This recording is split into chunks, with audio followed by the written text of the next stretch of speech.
Yeah. Welcome to Crystal Cave of Mabinay, sir. Yeah.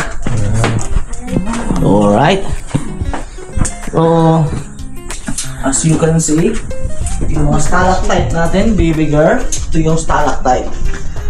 Hung from the ceiling. Tumutubo yan dahil sa mga minerals came from the acid rain, carbon dioxide, at yung mga minerals ng limestone, kaya naging pure calcium carbonate na yan, yung calcite deposit. At once yung mga tubig dyan mag-drop down to the ground, and now the stalagmite will start to grow. Yan. Nagiging parang yan. coral siya. Oh, yung mga formation dito look like a corals din yan kasi similarity yan sa mga bato doon sa dagat. O, di ba? Galing. At yan, meron tayong bird's nest doon. Isa pa lang yan. Mamaya, mayroon na yan. Marami din sa inahan.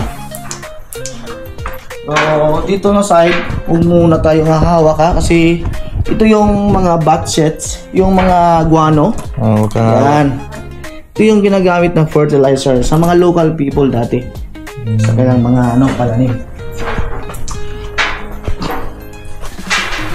Bali ma'am, sir, yung yung tatlong cave for beginners sana dito, sir. Every cave has history, sir. Yung una, yung Panligawan cave.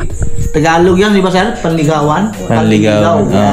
Kasi yung mga dating sinaunang mga taong ninirahan dito, yung mga itas, meron dam sa amin yan. Kaya yun ang ginagawa nilang meeting place. Yung pag naniligaw yung lalaki, dinadala dun sa cave. Kaya yun ang tinatawag namin Panligawan. At doon after pangliligaw, papakasal na yan sa pangalawang cave, yung Pandalihan Cave. Yun ang marriage cave. At itong Crystal Cave, ito yung nahawakan ng mga hard-headed na mga guests before na even bawal na siya, na-touch pa nila yan. At hindi nila alam ilang years yan tatagal para makabawi siya or to revive. So ito yung contaminated area dahil every day we are using chemicals tulad ng shampoo, sabon, lotion. Kahit pinawash our hands, nandyan pa rin yan, nakakapit. Crystals, yan. Ano siya? Tumatagos yung ilaw, no? Ito yung mga formation na ninanakaw ng mga hunters. Kasi sabi nila, parang gold. Kasi dati kasi hindi gumagamit ng LED lights sila. Yung yung normal na parang orange siguro yung yung kulay ng Kaya pag touch dyan, pag dikit mo dyan, kulay gold din yan, di ba? Pero hindi yung crystals yan, yung mga gypsum rock formation na ginagamit sa textiles. Yung mga refrigerators sa inyong bahay, no? Nakikita din natin yan sa loob ng ref. Yan. Ito yung mga calcite deposit na nagkukulay silver siya. Ganda. Yan. At maraming klase yan. Yan, yung mga pyrites na pag tingin natin yan sa mga glittering yan, gold yung kulay. Kaya natin yung mga yung mga hunters na kunin yan. Pero hindi yan gaano katigas na katulad ng bato sa labas. Ganyan. Kasi mga minerals na yan calcite deposit. So dito baka wala kayong asin sa inyong bahay, pwede tayo dito, pero bawal dito, no? Yan, yung mga salt formation natin. Yan ay hindi pa yan na-touch. Yan ang mga calcite deposit. At kumakain rin kayo ng shawarma, no? Dito yung doon niya, yan, baka gusto nyo kayo niya. Ganda. Sarap yun! At napakaraming mga parang mga yellow o mga ice dyan, no? Parang nagiging yellow na siya. Ang galing. Ano yan? Tubig yan, kuya, no? Oo, tubig. Na nabubo. Ang galing. Ganda. At dito sa nakakita na kayo ng lovers formation. Di ba? At ngayon dito, mayroong singer dito, sir.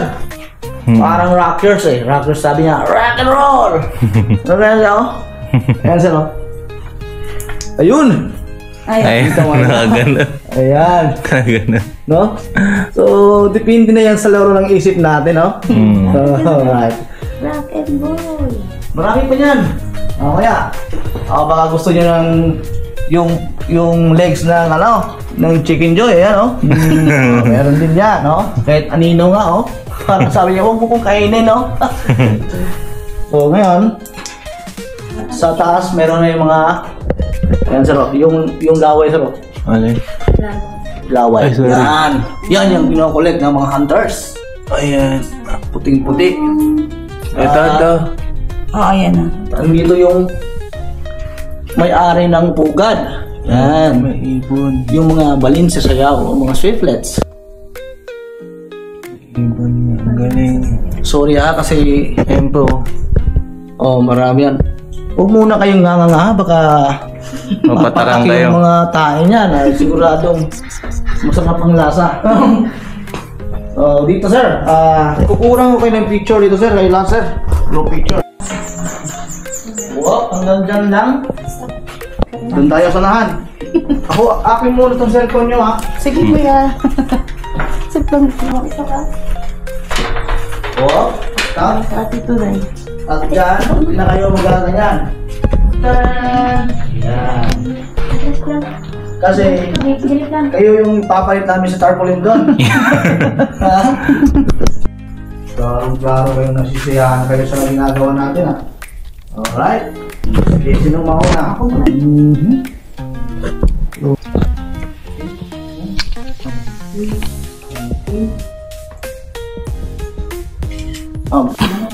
Sino pa sunod? Sulit ang ginagawa natin doon, ha. Pero yung Lalakad pa. tapos mga 3 minutes drive. Ay, Ayun. guys.